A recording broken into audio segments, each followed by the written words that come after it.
Vítajte pri ďalšej epizóde nášho podcastu o vzťahoch a zoznamovaní. Dnešná téma je špeciálne venovaná tým z vás, ktorí sa považujete za introvertov. Ak patríte medzi ľudí, ktorí sa po dlhšom rozhovore cítia unavení, ktorých desí predstava hlučných spoločenských akcií, alebo ktorí potrebujú čas na zotavenie po každom stretnutí, potom ste na správnom mieste. Dnes sa budeme rozprávať o tom, ako si môžete nájsť lásku bez toho, aby ste sa cítili vyčerpaní, ako môžete zoznamovanie prispôsobiť svojej introvertnej povahe a ako využiť svoje vlastnosti na budovanie hlbokých a zmysluplných vzťahov. Pretože byť introvertom nie je prekážkou, ale skôr výhodou. Ale ak viete ako na to. Skôr než sa do toho pustíme, nezabudnite ma prosím podporiť odberom mojich videí. A teraz sa už poďme pozrieť na našu dnešnú tému. Zoznamovanie pre introvertov alebo ako nájsť lásku bez vyčerpania. Dnes sa pozrieme na tieto témy. Prečo väčšina rád o zoznamovaní pre introvertov jednoducho nefunguje?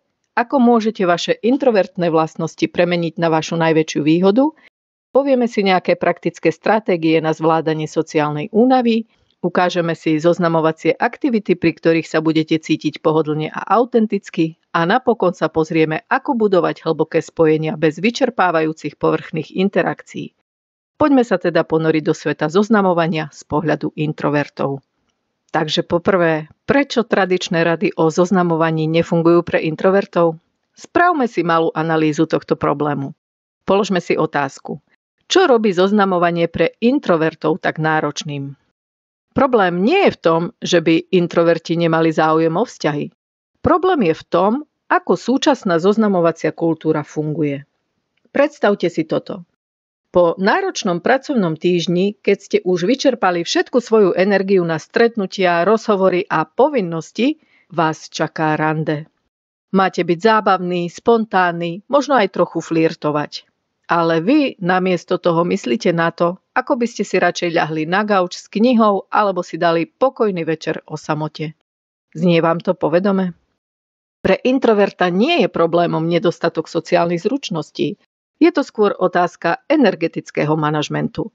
Zatiaľ čo extroverti získavajú energiu zo sociálnych interakcií, introverti ju v nich spotrebúvajú. Problém je, že väčšina tradičných rád o zoznamovaní je šitá na mieru extrovertom, teda ľuďom, ktorí sú prirodzene spoločenskí, radi sa pohybujú v rušných prostrediach a bez problémov nadväzujú kontakty s cudzými ľuďmi. Choď na viac akcií, oslovuj viac ľudí, buď viac spoločenský. To sú rady, ktoré môžu fungovať pre niekoho, kto čerpá energiu zo spoločnosti iných ľudí. Pre introvertov, ktorí majú tendenciu byť viac uzavretí, premýšľaví a preferujú hĺbšie a intimnejšie rozhovory pred povrchnými interakciami, tieto rady jednoducho nefungujú. Je to ako keby ste mu povedali, buď niekým, kým nie si. A to je nielen neúčinné, ale hlavne vyčerpávajúce. A práve preto introverti potrebujú iný prístup. Taký, ktorý rešpektuje ich potrebu pokoja, ich schopnosť premýšľať do hĺbky a ich túžbu po autentických spojeniach. Jedným z hlavných dôvodov, prečo tradičné rady zlyhávajú, je dôraz na sebaprezentáciu v rušných spoločenských prostrediach. Introverti sa často cítia nepríjemne v hlučných baroch, na večierkoch alebo na iných miestach, kde je veľa ľudí. Tieto prostredia ich môžu emocionálne vyčerpávať, čo vedie k tomu, že sa cítia menej sebaistí a menej schopní zapôsobiť na ostatných. Tradičné rady, ktoré odporúčajú ísť von a byť medzi ľuďmi, môžu preto pre introvertov pôsobiť ako tlak, ktorý ich núti vystúpiť z ich komfortnej zóny spôsobom, ktorý pre ne nie je ani prirodzený, ani udržateľný. Ďalším problémom je, že mnohé rady sa zameriavajú na povrchné aspekty zoznamovania, ako je napríklad to, ako zaujať niekoho na prvý pohľad, ako pôsobiť sebavedome alebo ako byť vtipný. Pre introverta, ktorý si zakladá na autenticite a hlbších spojeniach, môžu tieto rady pôsobiť umelo a neúprimne. Introverti často premýšľajú o svojich slovách a činoch a snažia sa byť autentickí vo svojich vyjadreniach. Ak sa však snažia nasledovať rady, ktoré ich nútia správať sa inak, ako sú zvyknutí, môžu sa cítiť naozaj nekomfortne a ich správanie môže pôsobiť neprirodzene. Tradičné rady o zoznamovaní tiež často predpokladajú, že každý má rovnakú úroveň komfortu pri nadväzovaní kontaktov s cudzými ľuďmi. Napríklad frázy ako choď a oslov čo najviac ľudí, alebo buď odvážny a urob prvý krok, môžu byť pre introverta mimoriadne stresujúce. Introverti majú tendenciu byť selektívni v tom, s kým sa rozhodnú nadviazať kontakt a radšej si vyberajú kvalitu pred kvantitou. Tento rozdiel v prístupe môže spôsobiť, že introvert cíti, ako by robil niečo zlé, keď nedokáže nasledovať tieto rady. Ďalšou výzvou je, že tradičné rady často ignorujú potrebu introvertov na čas pre seba. Introverti potrebujú priestor na premýšľanie, spracovanie svojich emócií a regeneráciu energie. Ak sú nútení neustále byť tzv. V akcii, môžu sa cítiť vyčerpaní a preťažení. Rady, ktoré zdôrazňujú neustálu aktivitu, ako napríklad absolvuj čo najviac rande alebo buď neustále aktívny na zoznamkách, môžu viesť k tomu, že introverti sa cítia preťažení a strácajú motiváciu pokračovať. Okrem toho, tradičné rady často kladú dôraz na okamžité výsledky. Napríklad očakávanie, že po prvej interakcii by malo nasledovať rande, alebo že by sa mali okamžite prejaviť známky záujmu, môže byť pre introverta nerealistické. Introverti často potrebujú viac času na to, aby si vybudovali dôveru a pohodlie v prítomnosti niekoho nového. Tento proces môže byť pomalší, ale je pre nich prirodzenejší a autentickejší. Tradičné rady, ktoré neberú do úvahy tento aspekt, môžu spôsobiť, že sa introvert cíti pod tlakom a neúspešný, ak nedosiahne rýchle výsledky. Napokon, tradičné rady o zoznamovaní zriedkavo zohľadňujú emocionálnu hĺbku, ktorú introverti hľadajú vo vzťahoch. Introverti často túžia po spojení, ktoré presahuje povrchné interakcie. Chcú partnera, s ktorým môžu zdieľať svoje myšlienky, sny a obavy, a ktorý ich bude chápať na hlbšej úrovni. Rady, ktoré sa zameriavajú na flirtovanie, povrchné komplimenty alebo hry, môžu byť pre introvertov nezaujímavé a neuspokojivé.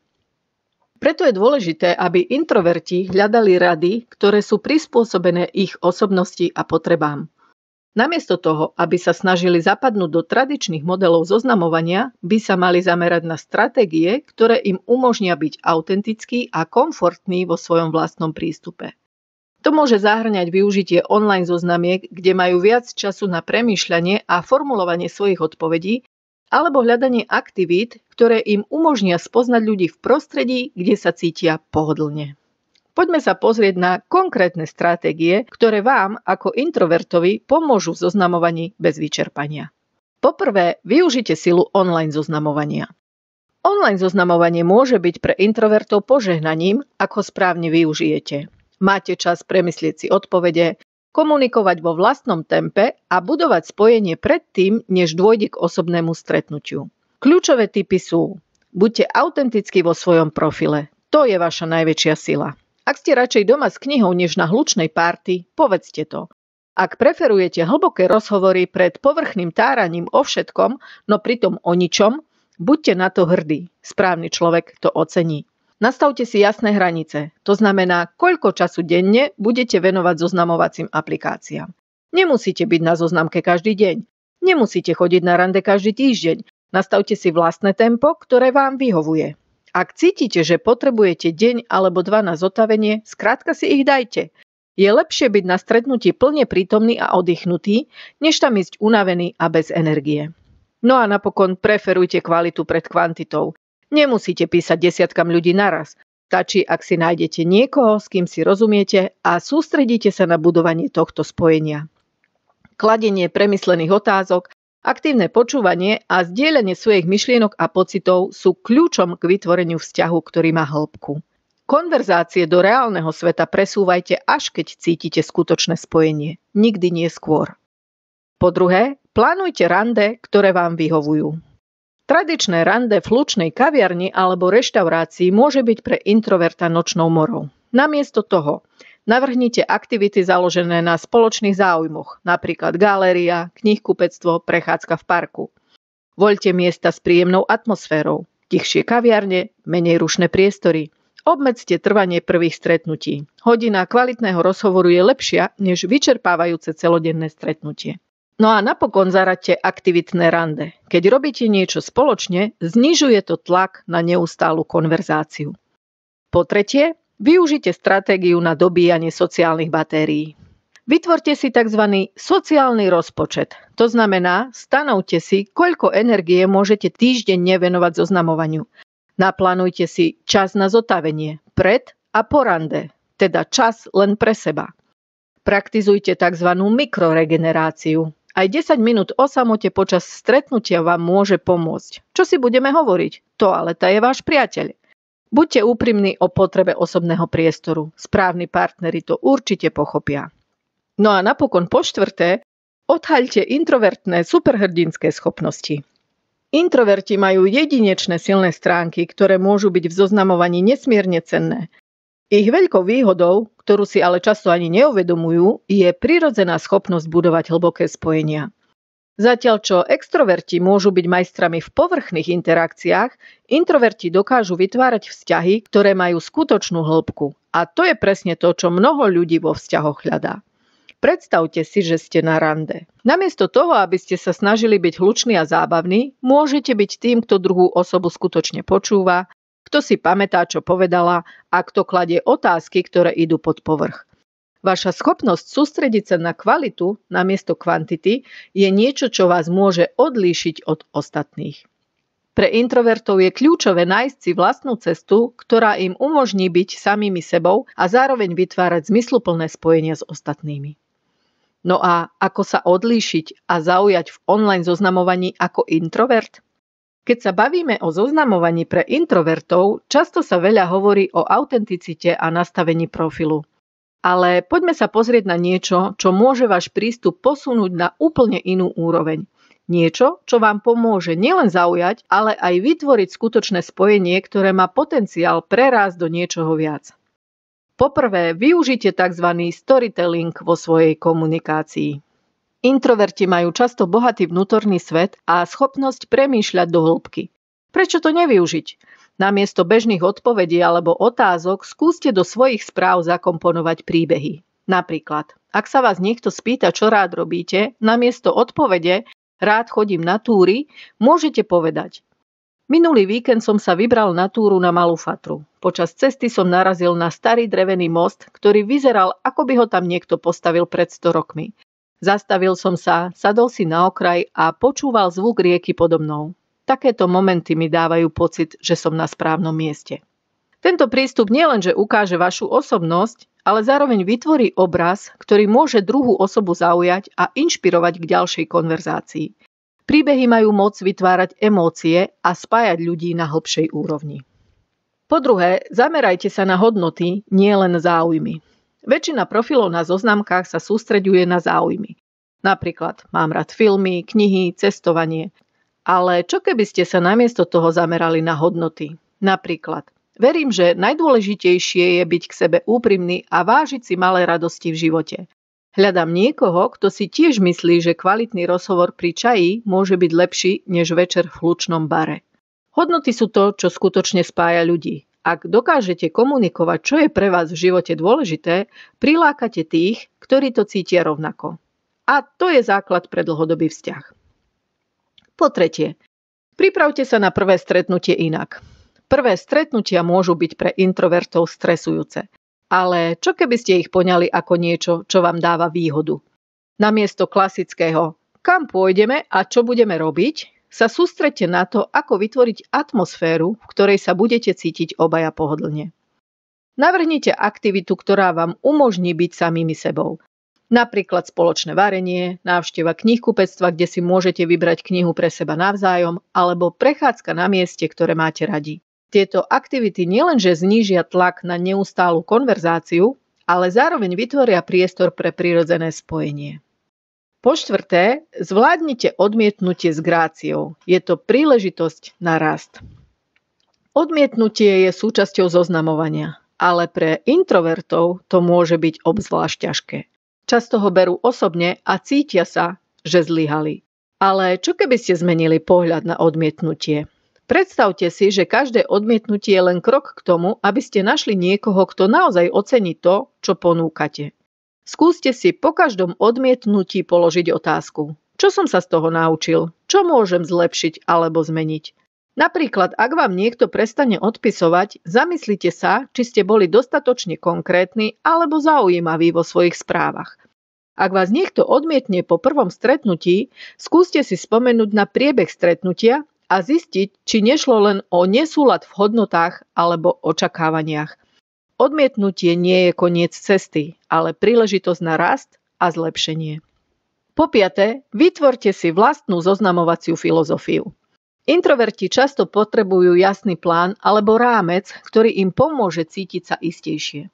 Skúste si vytvoriť vlastnú filozofiu zoznamovania. Môže to byť niečo ako: zoznamovanie je pre mňa o kvalite, nie o kvantite. Alebo dám si čas na to, aby som niekoho spoznal, namiesto toho, aby som sa uponáhľal. Alebo každá interakcia, aj keď nevíde, ma niečo naučí. Táto filozofia vám pomôže udržať si pozitívny prístup a zároveň vás ochráni pred tlakom, ktorý často prichádza so zoznamovaním. Po šieste, pracujte na neverbálnej komunikácii. Introverti sú často skvelí poslucháči, ale niekedy zabúdajú na to, že aj neverbálna komunikácia hrá obrovskú rolu. Na stretnutiach sa sústredte na drobnosti, ktoré môžu veľa znamenať. Úsmev, očný kontakt, otvorený postoj tela. Napríklad, ak ste na stretnutí a druhá osoba rozpráva o niečom, čo ju nadchýňa, skúste sa usmiať, prikývnuť alebo položiť doplňujúcu otázku. Tieto malé gestá ukazujú, že ste prítomní a že vám na druhej osobe záleží. No a napokon po siedme, využite ticho ako svoju silu. Nezabúdajte, že ticho nie je nepriateľ. Pre introvertov je prirodzené, že si občas potrebujú premyslieť, čo povedať. Ak počas rozhovoru nastane chvíľa ticha, nepanikárte. Niekedy práve tieto momenty dávajú priestor na hlbšie spojenia. Okrem toho, aby ste sa snažili ticho okamžite zaplniť, využite ho na premyslenie niečoho zaujímavého alebo na to, aby ste dali druhej osobe priestor. Ticho môže byť krásnym momentom, ako príjmete ako prirodzenú súčasť rozhovoru. Tak, a sme v závere, milí poslucháči. A sme na konci. Ako vidíte, zoznamovanie pre introvertov nemusí byť o pretvarovaní sa alebo o tom, že sa budete snažiť zapadnúť do extrovertnej predstavy o tom, ako by mal vzťah začínať. Je to o tom, aby ste našli spôsob, ktorý rešpektuje vašu povahu a zároveň vám umožní ukázať to najlepšie, čo vo vás je. Dúfam, že ste si z dnešnej epizódy odniesli niečo užitočné. Ak máte akékoľvek otázky alebo tipy, ktoré by ste chceli zdieľať, napíšte mi. A nezabudnite, byť introvertom je vaša prednosť, nie prekážka. Majte krásny deň, nezabudnite dať odber môjmu kanálu, aby vám neušla ďalšia nová epizóda a vidíme sa opäť na budúce pri ďalšej zaujímavej téme.